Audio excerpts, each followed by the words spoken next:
فلما ذهب عن إبراهيم الروع وجاءته البشرى يجادلنا في قوم لوط إن إبراهيم لحليم أواه منيب يا إبراهيم أعرض عن هذا إنه قد جاء أمر ربك وإنهم آتيهم عذاب غير مردود صدق الله العظيم. رب اشرح لي صدري ويسر لي أمري واحلل عقدة من لساني يفقهوا قولي رب زدني علما سبحانك لا علم لنا إلا ما علمتنا إنك أنت العليم الحكيم.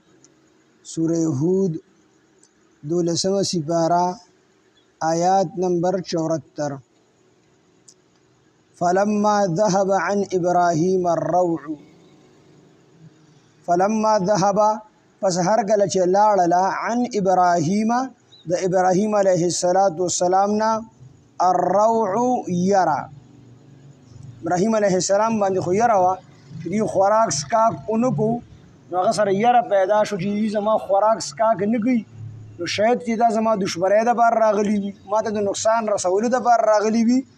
نو چې کله ورته فرشتو ځان ښکاره کړو چې مونږ د خوراک او سکاک نه پاک یو مونږ فرشتي یو نو د ابراهیم علیه السلام نه غیره لاړله نو فلما ذهب عن ابراهیم الروع پس هر کله چې لاړله د ابراهیم علیه السلام نه یره وجاءته البشرى او راغې دته البشرى زیری دته زیری راغې یجادلنا نو د بحث وکړو موږ سره فی قوم لوط د لوط علیه السلام د قوم په هکله باندې د وی چې په دې باندې عذاب مراوله ادې کې خو زما واره دی حضرت لوط علیه السلام دی پکې بهرحال ان ابراهیم بشک ابراهیم علیه السلام لحلیم صبرناک اواه کونکي منیب رجوع کونکي الله تعالی طرف ته یعنی ابراهیم علیه السلام دی په زړه باندې ډیر زیات نرم اصل کې دا فرشتي ابراهیم علیه السلام د درې فرشتي راغلي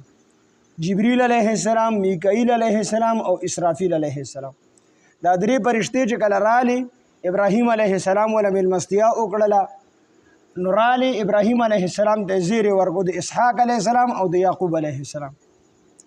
چې ساره رضی الله عنها بزوی کېږي اسحاق علیه السلام او دا هغه به بیا زوی کېږي یعقوب علیه السلام نو دا زیری حضرت ابراهیم علیه السلام او حضرت ساره رضی الله عنها د دواړو د دا زیری ورکو او چې کله دا زیری ورکو نو ابراهیم علیه السلام د تاسو ګستاسو نور څه غرض شته د نور څه کار باندې عمر راغلی او کنه صرف زما د دې زیری د بار راغلی جبريل علیه السلام وته ویل چې موږ د لوط علیه السلام چې کوم قوم دی نو پاغي باندې د عذاب راتلو د بار راغلی ای باندې عذاب راولي د ابراهیم علیه السلام یې که زما واره دی لوط علیه السلام او د دې په منځ کې د دواړو ابراهیم علیه السلام فلسطین کې او لوط علیه السلام صدوم خار ته راغلی و نو د دې دواړو په منځ کې تقریبا 10 یا 12 بیله فاصله وه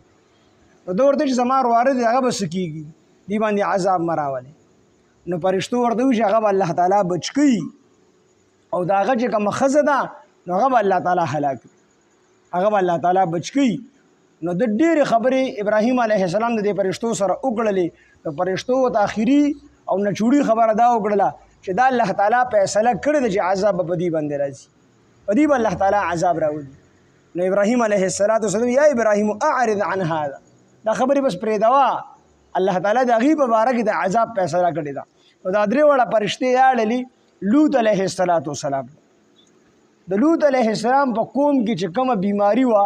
نو دا داسې یو مرض او داسې یو لویه ګناه چې دا ګناه زناور هم د دې نه ځان ساتي نو په دغې ګناه باندې شیطان دی راخته کړي ړومبنی کس چې په دې کې په دې ګناه باندې را لګېدلی نو هغه شیطان ورته د دې ګناه چل خولی د هغې نه بس بیا د دغې خلکو عادت جوړ شو نو دا کله دا درې واړه فرشتې د ابراهیم علیه السلام نه را روانې شوې رالې د لوط علیه السلام او د ښکلو هلکانو په شکل کې رالې نو چې کله دا رالې لوط علیه السلام دی کور ته دننه بوتلل دا درې واړه فرشتې اوس لوط علیه السلام یې نه پېژني چې دا فرشتې دي او زړه کې ورسره غم پیدا شو خفه شو چې زما قوم خو داسې دی نو دا بس چل کېږي. یو طرف ته خفه شو، بل طرف ته دا میلمانه شړلي هم نه شو، ځکه دا د پیغمبرۍ او د پیغمبري شان خلاف ته چې دی د میلمه میلمستیا ونه کړي. نو دی خفه و. په دغه دوران کې دی پټ کېنول دي په کور کې دا درې واړه، میکائیل علیه السلام، جبرائیل علیه السلام، اسرافیل علیه السلام، خو پته ورته نشته چې دا فرشتې دي، ډېر پریشانه دي. نو د لوط علیه السلام بیبي لاړله او دغه فحاش خلک یې خبر کړل چې راشي زمونږ کره ښکلي هلکان راغلي. نو خلک په منډه باندې رالو. نو چې رالو لوط علیه السلام ورله بهر ووتو، دوی هلکان را بهر کا، دیوی زه نه در بهر کوم، هغوی دیوی را بهر کا. به هر حال لوط علیه السلام ورپسې دروازه بنده کړله. چې کله دروازه بنده کړله نو دغه خلکو څه وخته پورې په دې دروازه باندې زورونه کول، خو چې کله بس دروازه باندې په زور ونه شول نو په دیوال باندې راوړېد. نو دې ډېر زیات خفه شو، ارمان وکړو چې کاش ماله الله وس را کړی وي، یا کاش ماله الله مضبوط خاندان را کړی وي چې دې خلکو مې علاج کړي. نو نبی علیه السلام فرمایي، ابو داود شریف کې غالبا ترمذی شریف کې حدیث چې د لوط علیه السلام نه پس الله تعالی چې کوم پیغمبر را لېږلی نو په اعلی خاندان کې را لېږلی. دا ارمان وکړو چې کاش زما مضبوط خاندان وي، یا مال الله مضبوط طاقت را کړی چې ما د دې مقابله کړې وي. دوی دغه ټایم کې نبی علیه السلام وایي چې دغه ټایم کې پکار وه د الله نه څوک لوی شته دي، د الله نه څوک زورور شته دي. خو بهرحال هغه ارمان و هغه وکړو. نو چې کله دا ارمان وکړو، جبریل علیه السلام ورته وفرمیل را پرېږدې ده، دې تا ته نشي در رسېدی، مونږ ته رسېدل خو لویه خبره، تا ته هم نشي در رسېدی، را پرېږده دروازه ورته کولاو کړه. چې کولاو یې کړله، جبریل علیه السلام په دې یو وزر باندې صرف داسې ورته وزر یې ورته ووهو، څومره کسانو ټولو سترګې ړندې شوې او واپس وتښتېدل. وایي داسې جادوګر میلمانې راوستي. لوط علیه السلام ته د فرشتو وویل په دې باندې به الله تعالی د سار په ټایم کې په دې باندې عذاب راځي. لوط علیه السلام وایي دا عذاب پې زر کېږي نه، وایي دا عذاب پې زر کېږي نه. نو فرشتې ورته وایي سار خدا نږدې دی، ځکه ډېر ویله اچولی و. نو فرشتې ورته وایي سار نږدې دی، بس درنګ له سات دی، خو داسې وکړه چې ته خپل اهل و عیال یا د خپل ځان سره وباسه د شپې په دې حصه کې، قطعا من اللیل، د شپې په دې حصه کې دې وباسه. نو دوی چې کله وباسې نو الله جل شانه په دې قوم باندې ستا په دې پاتو خلکو باندې به عذاب راولي. خو ستا دا ښځه ستا ملګرې نه ده، ستا د اهل نه ده. نو یا خدا چې دا ځان سره بوزم او بعضې مفسرین وایي نه چې بوځه ځان سره، خو چې تاسو کله ځئ د سار په ټایم کې نو په شا باندې به نه ګورئ، او کوم کس چې په تاسو کې په شا باندې وکتو نو په هغه باندې به د باندې نه کاڼې را پرېوځي او دې به ختمېږي. نو دوی روان شو لوط علیه السلام او ورسره چې کوم دی بیبي وه او ورسره نور ملګري وو، دوی ټول روان شو. نو بعضې روایتو کې دي چې دا بیبي اړو پرېښوده او بعضو کې دي چې نه پرې نه ښودله، د ځان سره یې بوتله، خو دی په شا باندې وکتل، چې په شا یې وکتل د بره نه په کرتکاڼې راغی او ایره یې کړل، ختمه یې کړل. دوی چې څنګه دغې ښار نه ووتل، جبریل علیه السلام دا څلور ښارونه دي، دا څلور واړه ښارونه جبریل علیه السلام په دې یو وزر کې اوچت کړل او اسمان ته یې بره ورسول. او په داسې طریقه باندې اوچت کړل دي دا ښارونه که نه چې په ګیلاس کې اوبه پرتې وي نو هغه اوبه ډکېدلي هم نه دي، داسې تورې دا څلور واړه ښارونه اوچت کړل. نو چې دا ښارونه اوچت کړل، دا ښارونه بوتلو اسمان ته ورسول. دومره بره اسمان ته ورسولو چې د دغې څلورو واړو ښارونو کې چې کوم چرګان و کوم سپي و، د هغې هغه غپا او د هغې هغه اوازونه په اسمان کې د اسمان مخلوق واورېدل. او د هغه ځای نه چې کوم دي الټه راخلاص کړه، چې راخلاص یې کړو جو تر اومې ځمکو پورې دا ټوله څلور واړه ښارونه بره یې وولو او د هغه ځای نه په زور کې چې کوم دی راخلاص کړه، ټوله چې کوم دی ختم کړه. او قرآن مجید کې ورته مؤتفقات ویلي شي، مؤتفقات د څلورو واړو ښارونو ته نو دی اوچت کړي دي. او چې کله دا اوچت کړلو لاندې تورې اوبه راوختلې، بحر میت چې ورته وایي، بحر میت. او په دغې اوبو کې یو شی وي نه پي، نه پکې سینځخ پي، مړ دریاب ورته وایي. او په دغې اوبو کې نه مایع پي، او دې اوبو کې دا خاصیت دی چې دا ټینګې دي، دا انسان ډوبي هم نه، خلک ورته د سیر او سیاحت دپاره ځي، کوي دغه ته تلل نه دي پکار. نبی علیه السلام به چې په دغه طرف تېرېدل په سر به یې څادر واچو او صحابه ورته وایي زر د دې ځای نه تېرېږئ، په دې باندې د الله تعالی عذاب راغلی. نو دی اوچت کړه، هغه ځای نه یې راوویشتل، ټول چې کوم دی ختم کړل. او بیا په دې باندې د کرتکاڼو باران هم شوی. نو مفسرین وایي چې کم خلک د کلي نه بهر وو، د کلي چې کم خلک بهر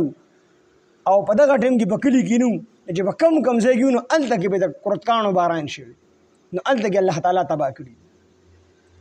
نو دغه عمل به یې کوو د دغې عمل نتیجه ورته الله تعالی دا ورکړله چې ډومبې خو د دې ځای نه اوچت کړل اسمان ته یې ورسول او د هغه ځای نه یې راخلاص کړل اوس هم نو که څوک په دې عمل کې مبتلا وي او قاضي ورله سزا ورکوي نو هم دقه شان سزا به ورله ورکوي چت به وګوري د چت نه به کته راګوزار کړي یا دا چې دیوال به وګي دیوال زوړ دیوال به وګوري د هغه د لاندې به سملي او دا دیوال به ور لړه کړي یا کمر ته به بوځي کمر ته او د کمر د لاندې به سملي او د هغه طرف نه به د کمر را دیګه کړي کمر به ورته وشي لاندې چې کوم دی نیسه ونه بوځي خدا سزا به قاضي او جج ورکړي عام خلک نشي ورکوي نو دې کې دغه ټوله واقعه دا چې کوم دی الله تعالی بیان کړل د قوم لوط او دا ډېر سرکشه دومره ظالمانو دومره چې مثال به تر څوک راغی که نه بنجاري مثال به راغی یو څوک کپړو خرڅولو والا کس به راغی نو هغه نه به کسانو جوړې ووړي لس جوړې به یې وړي پنځه نو یو جوړه به یې واپس کړه او د نور نه منکر شو تا موږ سره کړي او هغه به سوي نو هغه ټول یو خلک وو راکې به خو د بنجاري هغه کس پې ووخو یو کس د لوط علیه السلام خوا له تلو چې خوا له تلو جو یو کس سره جګړه شوله هغه ګټه اوچته کړله او دی وو سر له ولا ګټه را پرېښوده وینو رنګ بنګ شو نو د لوط علیه السلام دی خوا له چې کوم کس تلو نو دی له سر هم مات کو جامې ورله هم ګنده کړې او بیا به دغه د لوط علیه السلام دا کم قومي چې وو کم له چې سر مات کړی دا نه چا چې ورله سر مات کړی نو دی لاړو عدالت کې په کیس هم داخل وي دله ما دې سړي نه ما سر مات کړی دی جامې مو له رنګ کړي دي نو ما له د دې رنګ پیسې راکړه ځکه رنګ ساز له پیسې ورکولی شي نو ما له د دې چا له چې مې سر مات کړی ده نه ما له پیسې واخله د رنګ سازی جو هغه جج ته چې کله دې مخامخ شو جج خو هم د دې د قوم نه و نو هغه جج ورته وي او که نه وي چا له چې سر مات کړل دی هغه ته وي دله پیسې ورکړه سوره ښکلې رنګ یې در باندې اړولې هغه وی ښه هغه یو ګټه اوچته کړه دی جج له یې سر له را پرېښوده وي زه وي تا له هم ما جامې رنګ کړې نو زما چې په تا کې مې پیسې کېږي دغه دله ورکړه او منډې کړې وتښتېد لوط علیه السلام نو دغه عمل په دې کې غټ عمل دغه د بدکارۍ او د لواطوت په هغې باندې ورته الله تعالی چې کوم دی عذاب ورکړی نو دې کې دغه ټوله واقعه بیانېږي فلما ذهب پس هر کله چې لاړه عن ابراهیم د ابراهیم علیه السلام نه الروع یره وجاءته البشرى او راغې د تزیری یجادلنا فی قوم لوط الله تعالی فرمایي یجادلنا د موږ سره بحث وکړو فی قوم لوط د قوم لوط علیه السلام د لوط علیه السلام د قوم په حق باندې ان ابراهیم او دا ځکه بحث وکړو چې ان ابراهیم بېشکه ابراهیم علیه السلام لحلیم صبرناکو اواه کوونکې و منیب رجوع کوونکې و الله تعالی طرف ته اواه معنا نرمدلی و یا ابراهیم د فرشتو ورته وي ای ابراهیم علیه السلام اعرض پرېږده مخ واړوه عن هذا د دې نه یعنې دا خبرې پرېږده انه قد جاء امر ربک انه بېشکه شان دا دی قد جاء چې په تحقیق سره راغلی دی امر ربک حکم د رب ستا و انهم بېشکه دوی آتیهم راتونکي دي په دوی باندې عذاب داسې عذاب غیر مردود چې نه دی واپس کېدونکي داسې عذاب په دې راتلونکي دی چې دا واپس کېدونکي نه دی نو که ته موږ سره ډېر بحث مباحثه وکړې نو د دې څه فایده نشته دی ولما جاءت پس هر کله چې راغی رالی رسولنا زمونږ استازي یعنې زمونږ فرشتې لوط علیه السلام ته سیئا بهم نو خپه شو هغه په دوی باندې وضاق بهم ذرعا او تنګ شو په دوی باندې ذرعا په زړه کې تنګي راله چې دا خو ښکلې هلکان رالل او دا زما دا قوم به اوس دوی سره بدعملي کړي قال نو وفرمایل هذا یوم عصیب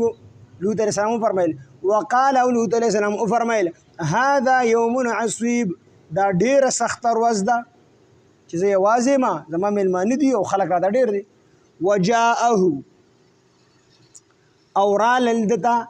چا ده وجاء او رالل هو دته یعنې لوط علیه السلام ته قومه د قوم یهرعون چې منډې وهلي الیه د طرف ته دا قوم ولا په منډه باندې راغی من قبل مخکې د دې نه کانو ودوي یعملون السیئات چې کولې به بدیانې بدکاري به یې کوله قال نو وفرمایل ورته لوط علیه السلام یا قوم ای زما قومه هؤلاء بناتي دا زما لونه دي هن اطهر لكم دوی پاک دي ستاسو دپاره فاتقوا الله بس ویریږئ د الله نه ولا تخزوني ما مه رسوا کوئ فی ضیفي زما د میلمنو په باره کې چې دا قوم راغی نو لوط علیه السلام ورته مینتونه شروع نو چې کله ورته مینتونه شروع کړو نو دې مینت ونه منو نو لوط علیه السلام ورته ووایي چې زما د لونو سره حلال نکاحونه وکړئ حلال نکاحونه ورسره وکړئ خپل خواهشات د دې نه پوره کړئ خو لهذا زما د میلمنو ته څه مه وایئ نو هؤلاء بناتي دا زما لونه دي هن اطهر لکم دا ستاسو دپاره پاکې دي ستاسو دپاره په نکاح اخیستل جایز دي دا په نکاح باندې والی خو بدکاري مه کوئ نو د لوط علیه السلام دومره لونه وي چې ټول قوم ته چې کوم دی هغه لونه تقسیمولی شوې نو وینا د پیغمبر چې کوم قومي کوم امتي نو د ده امتیان دا پشان د ده د اولادي لکه د نبي علیه السلام باره کې الله تعالی فرمایي النبي اولى بالمؤمنين من انفسهم وازواجه امهاتهم الله تعالی فرمایي چې پیغمبر په مؤمنانو باندې خپل ځانونه ګران وي وازواجه امهاتهم او د پیغمبر بیبیانې دا د امتیانو میندې دي او د عبدالله بن مسعود رضی الله عنه په قرت کې دي چې هو ابو لهم نبی علیه السلام پشان د نبی علیه السلام د دې پلار دی نو پیغمبر دسی لکه د امت پلارو نو دلته کې چې لوط علیه السلام وایي چې زما لونه دي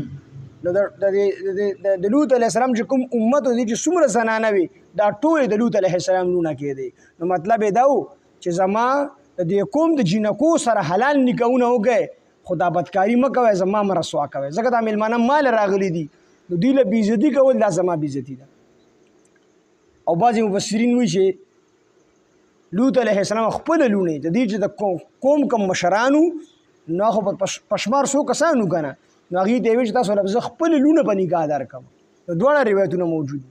خپلې لونه دې مراد کېدلی شي او د قوم لونه دې مراد کېدلی شي هؤلاء بناتي دا زما لونه دي هن اطهر لکم هن دوی اطهر پاکی دي لکم ستاسو دپاره یعنی په نکاح اخیستل جایز دي اطهر جایز دي لکم ستاسو دپاره فاتقوا الله ویریږئ د الله نه ولا تخزوني ما مه رسوا کوئ فی ضیفي زما د میلمنو په باره کې الیس منکم ایا نشته دی په تاسو کې رجل رشید څوک هوښیاره سړی چې دا خبرې ورته وکړې لوط علیه السلام ورته پته شو څوک هوښیار سړی نشته دی چې ما سره خبرې وکړي زما دا خبره ومني قالو نو دوی وویل لقد علمت په تحقیق سره تا ته پته ده ما لنا فی بناتک من حق ما لنا چې نشته دی مونږ ته فی بناتک ما لنا چې نشته دی زمونږ دپاره فی بناتک ستا په لونو کې من حق څه حق ما لنا نشته دی مونږ ته فی بناتک ستا د لونو په حق باندې من حق څه حاجت لوط علیه السلام ورته دا خبره وکړه چې زما د لونو سره نکاح وکړئ نو قوم ورله جواب څه ورکړو چې تا ته پته ده چې زمونږ ستا لونو ته حاجت نشته دی وانک لتعلم ما نرید او بېشکه ته خامخا پوهې ما په هغه څه باندې نرید چې مونږ اراده لرو زمونږ ستا لونو سره څه کار نشته دی تا ته دا هم پته چې مونږ د څه لپاره راغلي تا ته پته دا فضولي چې فضولي دا هغه کس ته ویل شي نابللي ده نابللې واده کې چاته وینا ونه کړه په خپله خوښه باندې راغی نو دې ته نابللي ویلی شي نو په مخکې زمانه کې به وي چې کم کس په نابللي و نو د دې کم کور به جهادي و نو د هغې به یو کس ودرولی و چې چاته به یې وینا نه وکړې هغه کس به یې واپس کو چې ته واپس لاړ شه ستا ته مونږ وینا نه ده کړې نو دقه شانتې یو کس ولاړو او دا فضولي راغی بغیر د وینا د واده د خوراک دپاره د خیرات د خوراک دپاره چې راغی نو دې کس واپس تا ته چا وینا نه ده کړې نو دی چې واپس شو نو په دیوال باندې ور واوړېدو. چې ور واوړېدو نو د کور دا مالک او لوڼې ناستې دي یو ځای خوراک کوي. هغه ورته د هغه ځای نه ویې ظالمه ای کم بخته شرمېدلي ته ګورې نه ما سره زما لوڼه ناستې دي ته په دیوال باندې تماشې کوې. نو هغه ورته دا آیات وي چې ما لنا فی بناتک من حق وانک لتعلم ما نريد چې زما ستا د لوڼو سره هېڅ کار نشته دی په دې ته پوهې او په دې باندې هم پوهې چې زما کوم اراده ده په هغې هم پوهې هغه زما روژې خوراک هغه ورته چې ظالمه راځه لړه روژې به یې وخورول. نو دې لوط علیه السلام ته وایي چې ستا ته په دې خبره باندې پوهې چې زمونږ ستا د لوڼو سره څه کار نشته دی په دې باندې هم پوهې چې مونږ څه دپاره راغلي وي زمونږ مقصد پوره کړه. قال لو ان لي بكم قوة دلته کې لوط علیه السلام ارمان کړل ها. قال نو لوط علیه السلام وفرمایل لو ان لي بكم کاش زما قوت وي ستاسو په مقابله کې. قال وفرمایل لوط علیه السلام لو ان لي کاش چې وي زما بكم په تاسو باندې قوة سو قوت او آوي یا ما نیولې وي الى رکن شدید یا ما نیولې مضبوطه پناهګاه مضبوط خاندان وي زما. نو قالو ویل قوم یا لوطو قالو ویل او فرمایل فرشتو یا لوطو ای لوط علیہ السلام انا رسل ربک بېشکه موږ د ستا د رب استازي یو ستا د رب فرشتي یو. لن یصلو هرگز به ونه رسي دوی الیک تا ته لن یصلو هرگز به دوی ونه رسي الیک تا ته. فاسر باهلک پس تبوز خپل اهل لرا بقطع من الليل د شپې په حصہ کې ولا يلتفت منكم او بشاد نګوري ستاسو نه احد اسوک الا امرأتک سوا ستا د بیبینا. نو شکله د ارمانو کو نو فرشتو ورته وي انا رسل ربک بېشکه موږ ستا د رب فرشتي یو. لن یصلو الیک هرگز دوی نشي رسېدی تا ته نشي در رسېدلی موږ ته به سره ورسي. نو فاسرې نو لوط علیه السلام ته فرشتي وي فاسرې پس تبوزه باهلک خپل اهل لره بقطع من الليل د شپې پس حصه کې ولا يلتفت منکم احد او بشادي نه ګوري ستاسو نه هېڅوک الا امرأتک سوا ستا د بیبینا چې دا په شا باندې ګوري. انه بېشکه شان دا دی مصیبها چې رسیدونکي د دې ته ستا د بیبي ته ما هغه څه اصوابهم چې رسیږي به دوی ته ستا د بیبي ته هغه څیز رسیدونکي دی کوم چې ستا د قوم ته ور رسیږي. انه بېشکه شان دا دی مصیبها چې رسیدونکي دی ستا د بیبي ته ما هغه څه اصوابهم کوم چې به رسیږي ستا قوم ته. ان موعدهم بېشکه د دوی د واده وخت الصبح سبا دی د دې د واده وخت الصبح سبا دی سحر د دې د واده وخت دی چې په سحر کې به دې باندې عذاب راځي. نو لوط علیه السلام دا عذاب به لږ زر نشي. نو فرشتې جواب ورکړي الیس الصبح بقریب آیا صبح نږدې نه دی الیس آیا نه دی الصبح بقریب صبح نږدې آیا سحر نږدې نه دی فرشتې ته تپوس کړي. فلما جاء امرنا پس هر کله چې راغی حکم زمونږ عذاب زمونږ جعلنا نو مونږ وګرځوله عالیها پورته طرف ته د ځمکې سافلها لاندې وامطرنا مونږ را وورول علیها په دوی باندې حجارة کاڼي من سجیل د خاورې نه د خاورې جوړ شوي کاڼي مونږ به دوی باندې را وورول قرت کاڼي دې مراد دي. وامطرنا مونږ را وورول علیها په دوی باندې حجارة کاڼي من سجیل د خټو جوړ مندود پرله پسې د کاڼو باران مو وکړي یو کاڼي بل نور رسېږي بل به راتلو یو بل نور رسېږي بل به راتلو څنګه چې باران د اساس کې یو بل پسې پرله پسې دقه شان د کاڼو دا باران به دې پسې باندې پرله پسې شوي دي. دا کاڼي څنګه وو مسومتن دا نشاندارو د هر سړي نوم به لیکلی شوي یا د هر سړي دپاره پې جدا نشاني وه. مسومتن نشاندارو عند ربک ستا د رب په نس باندې وما هي او نه د دغه آبادي من الظالمین د ظالمانو نه ببعید لري. دلته کې الله تعالی وفرمایل چې دغه آبادي چې په کوم ځای باندې عذاب راغلی دی دا د مدینې منورې او د شام په منځ کې ده دا د مدینې منورې د خلکو نه لرې نه ده. یو معنی دا ده. دویمه معنی دا ده چې وما هي او نه دی دا عذاب من الظالمین د ظالمانو نه بعید لري. یعنی کو په دې دور کې هم ظالمان دک شان عمل کوي، قوم لوط والا عمل کوي، د لوط علیه السلام قوم والا عمل کوي، د هغې دپاره هم دا عذاب لرې نه دی، په دې باندې به دا عذاب راځي.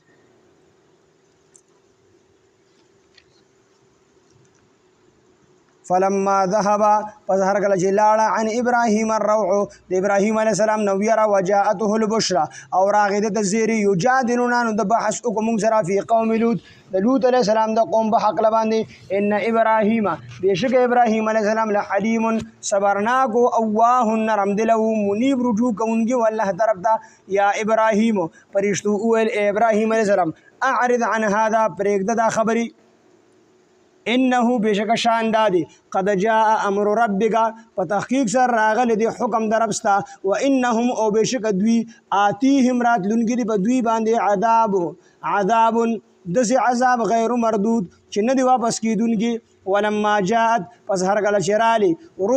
رسولنا زمون استازي زمون پرشتې لوط علیه السلام ته سی انو خپه شو لوط علیه السلام بهم په دوی باندې وضاق او تنګ شو بهم په دوی باندې ذرعا په زړه کې وقال وی فرمایل هذا يوم عصيب دا ډیره سخت ورځ ده وجاءه اورال دته یعنی لوط علیه السلام ته قومه قوم د یهرعون چې منډې وهلي الیه د طرف ته من قبل مخکې د دې نه کانو دوی یعملون السیئات چې کولی دوی بدیانې قال لوط علیه السلام وفرمیل یا قوم زما قومه هؤلاء بناتي دا زما لونه دي هن اطهر لکم دا هن دوی اطهر لکم جایز دي ستاسو دپاره فاتقوا الله او یریږئ د الله تعالی نه ولا تخزوني تاسو مرسوا کوئ ما فی ضیفی زما د میلمنو په مخ کې الیس منکم آیا نشته دی په تاسو کې رجل رشید څوک هوښیاره سړی قالو دوی وویل لقد علمت په تحقیق سره دا ته پته ده ما لنا فی بناتک من حق ما لنا چې نشته زمونږ فی بناتک ستا په لونو کې من حق څه حاجت څه حق ما لنا چې نشته دی مونږ ته فی بناتک ستا د لونو په حق باندې من حق حاجت و انک بشک لتعلم خامخا پوهې ما په هغه څه باندې نورید چې مونږ اراده لرو. قال نو فرمیل لوط علیه السلام لو ان لی کاش وی زما دپاره بکم پتا سو باندې قوتا سو قوت او آوی یا ما پناه نیولی وي الی رکن شدید په مضبوط خاندان کې. قالو نو فرمیل ویل فرشتو یا لوط اے لوط علیہ السلام انا رسول ربک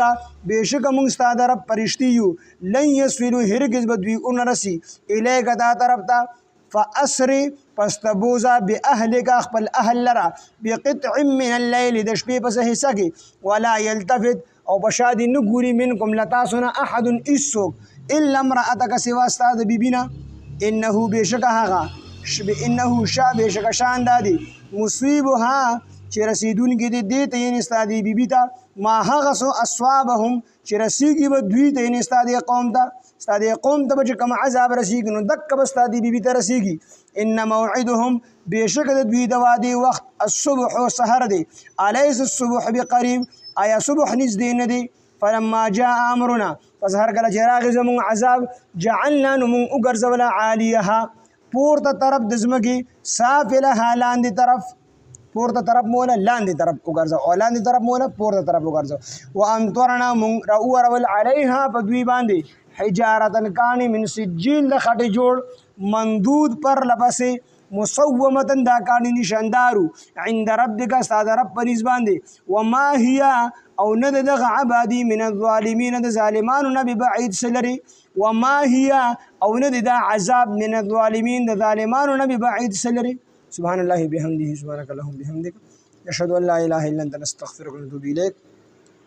سبحان ربك رب العزة عما يصفون وسلام على المرسلين والحمد لله رب العالمين آمين.